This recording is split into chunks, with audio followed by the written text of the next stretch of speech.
That's because you know I'm right. In your heart, you know I'm right. Yo, big man, if you want respect, you gotta earn it. You going to the dance with anyway? Spalding? Who's Spalding?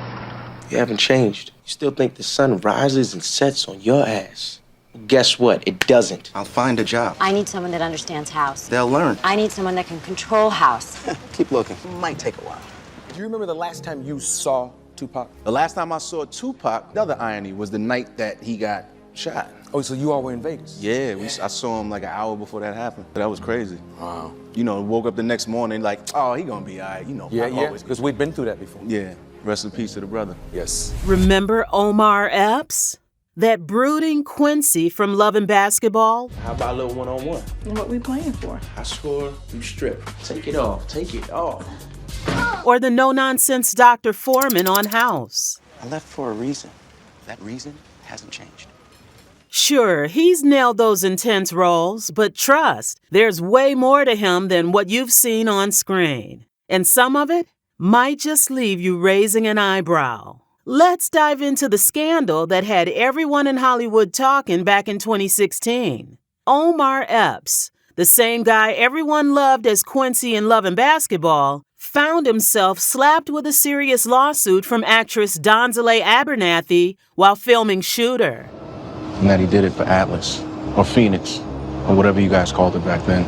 Now, movie sets are unpredictable, sure, especially when actors get into their scenes and start improvising. Most of the memorable scenes you see in any movie come from moments like that, where it's the artists like either improvising or they've crafted something like, we're gonna take it this way, take it that way. And then, you know, people are just in the moment, because essentially that's what it is. You're living in the moment. But this time, OMAR might have taken the improv a little too far. According to Abernathy, instead of sticking to the script, OMAR threw his left forearm into her right arm so hard that he actually fractured it.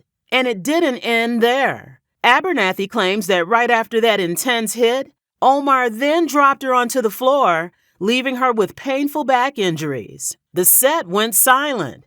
Production stopped on the spot, and Abernathy was rushed to the hospital, wrapped in pain. But while her day on set might have ended there, the whole ordeal was just getting started. She took things to the courtroom, filing a major negligence lawsuit against EPPS for assault and battery. And she didn't stop with OMAR. She went after Paramount Pictures and Viacom, too. Why? In her words, these big studios completely dropped the ball on providing proper safety measures, leaving her and others unprotected from incidents just like this. Abernathy's lawsuit didn't hold back.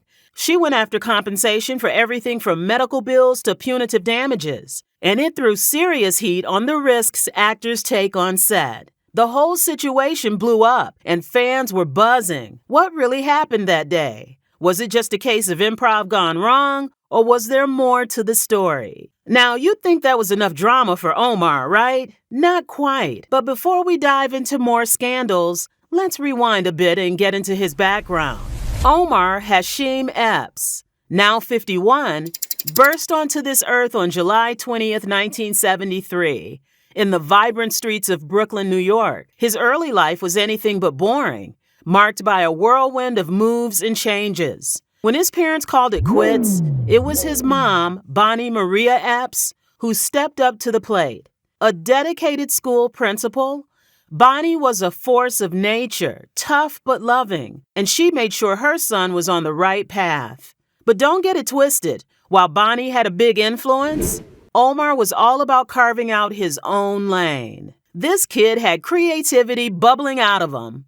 By the age of 10, he was diving headfirst into poetry, short stories, even lyrics, channeling all that energy into the arts. Dedicated my life at that point. I've been dreaming about this since I was 10, 11 years old. So you dreamt of being an actor? Absolutely. And when he hit his teenage years, OMAR wasn't just dreaming about stardom, he was out there hustling for it. He teamed up with his cousin to form a rap group called Wolfpack.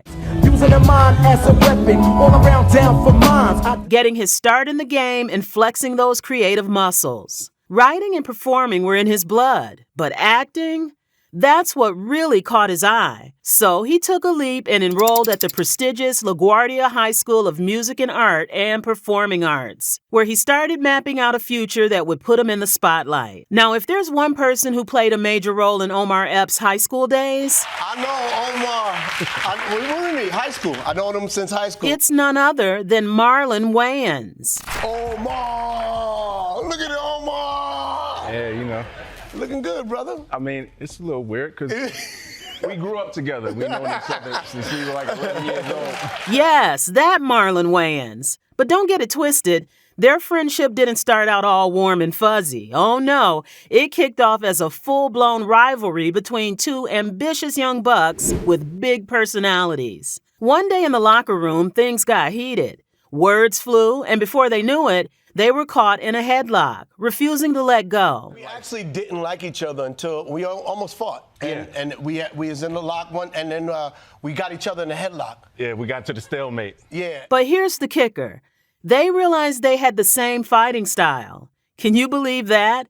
Instead of throwing punches, they burst into laughter, and just like that, the tension melted away. We were stuck. No, because we had the same technique. I remember I had you like this, and you was digging this part of your wrist into my jaw, and I was digging that into your head, and you was like, yo, we got the same technique. We should join forces. Yeah. From that day forward, they became thick as thieves, sharing everything from wild stories to epic adventures across Brooklyn. Speaking of those Brooklyn days, these two were practically glued together. They ditched the bus and walked 40 blocks just to meet a girl, or more likely, to snag a slice of pizza. Those little escapades shaped Omar's teenage years, laying down a treasure trove of memories and lessons that would stick with him long into adulthood. Just us growing up, man, just being innocent kids in the city. I remember we used to be like, all right, let's not take the train or the bus. Let's walk, down from 66 in Amsterdam and walk for 40 blocks and, maybe meet a girl, get a number, get a slice of pizza. Those are really sweet memories. Omar Epps' big break came at lightning speed. And let me tell you, it was anything but ordinary. At just 17, he snagged the role of Q in Juice. Blizzard ain't sticking up to nothing now. That's because we wasn't there to back him up. I was 17. Wow. I'm like in a movie, right? Starring. But I'm talking about, in real life. Like at that time, I'm living in a movie. Like A gritty coming-of-age flick that paired him with none other than Tupac Shakur. Talk about a power move. The film was raw, and so was the vibe among the cast. Omar was just a fresh-faced kid stepping into a world of high stakes. But Tupac, that man had an energy that could light up a room, even when the cameras weren't rolling. Epps once said Tupac had this almost mythical aura about him, making every moment feel larger than life. We run from the cops, we run from Rodamans, we run from security guards, we run from old man Quills in the bullshit store when he come with that bullshit gun. Pac was everything that you would imagine he was. You know what I'm saying? Like he was a powerful, powerful brother. You know those people like you, and you don't have to be a celebrity. There's people that you meet that have a energy around them, an aura around them that's like kind of larger than life. He was one of them dudes. Where you ain't even have to know he was. It wasn't about being famous. It's just like, yo, who's this dude, man? And you sit down and you build with him. He was like, yo, this dude is plugged in a whole different way. So it was, and then the rest is history. The two clicked instantly, forging a brotherly bond that would go down in history as legendary. And let's not forget about Marlon Wayans, who was also in the mix. Omar, Tupac, and Marlon shared some wild off-screen stories, like the time Omar crashed at Tupac's place and, with his eyes wide open and a sleep so deep it was eerie, Tupac couldn't resist snapping a hilarious and explicit pic of him. Classic Tupac style. All my memories is like, I remember when you fell asleep and Omar sleep with his eyes open like that. Yeah. And me, him, and Tupac Shakur was hanging out because y'all did Juice together. Oh, my goodness. And Omar sleeping you really like bring this. this up? Their connection went way beyond typical Hollywood friendships. It was family level deep, making the success of Juice even more meaningful for Omar. Sure, he only walked away with $12,000 for the role. How much you got paid for that? $5,000? $12,000. $12,000. $12,000. Wow. But it changed his life overnight, launching him into a world of fame and unforgettable experiences. Did it change your life overnight, Juice? Yeah, mentally, definitely change overnight. But the grind is the grind. So you got to work at it and all of that. But things happen pretty fast. I was just fresh out of high school. Juice hit the scene and boom, Omar was instantly on Hollywood's radar. This was no one-hit wonder. After that breakout role, Juice is always the most memorable. I know that was your first one ever. Yes. Offers poured in, each one hotter than the last. First, he was the gritty college running back in The Program. Then a track star in Higher Learning. Yeah, all right. You can run, but you can't hide. Tackling all the heavy social issues. But it was his role as Quincy in Love and Basketball that sealed the deal. And deep down, you want me to stop you. And what happens when you lose?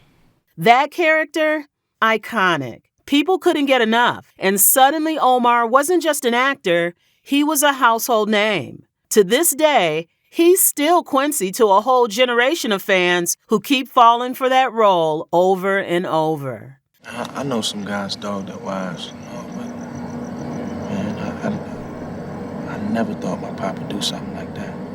Then came House, where he showed up as Dr. Eric Foreman, the brilliant, no-nonsense doctor who kept us glued for years. Could, not will. We tried, we see. The antibiotics will bring back the pain.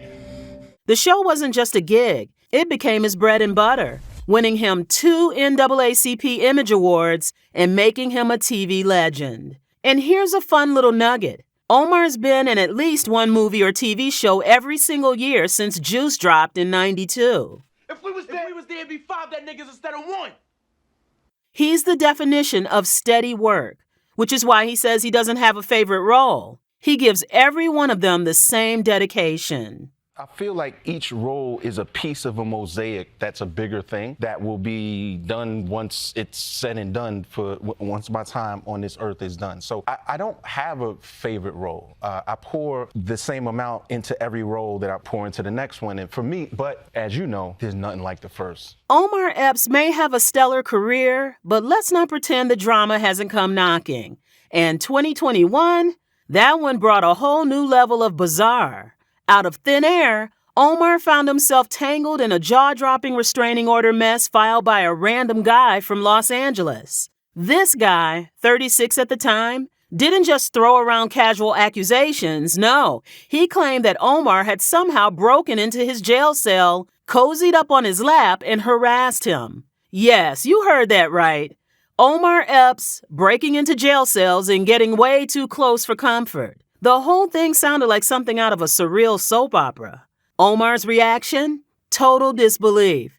He'd never even met this guy, much less taken a seat on his lap. In court, Omar was crystal clear. He didn't know this man, had never seen him, and had zero plans to get anywhere near him. He even called him a complete stranger. As a public figure, sure, Omar knew he'd meet some fans who'd recognize him. But these wild claims? He shut them down as entirely imagined and categorically false. Omar's lawyers didn't mince words either. She told the judge how out there these accusations were, even pointing out that this guy seemed mentally unwell. Apparently, the man even admitted he had zero real proof because, get this, he said Omar talks too low. And if that wasn't wild enough, this guy actually claimed that Omar somehow snuck into a court lockup just to harass him there, too. Proof?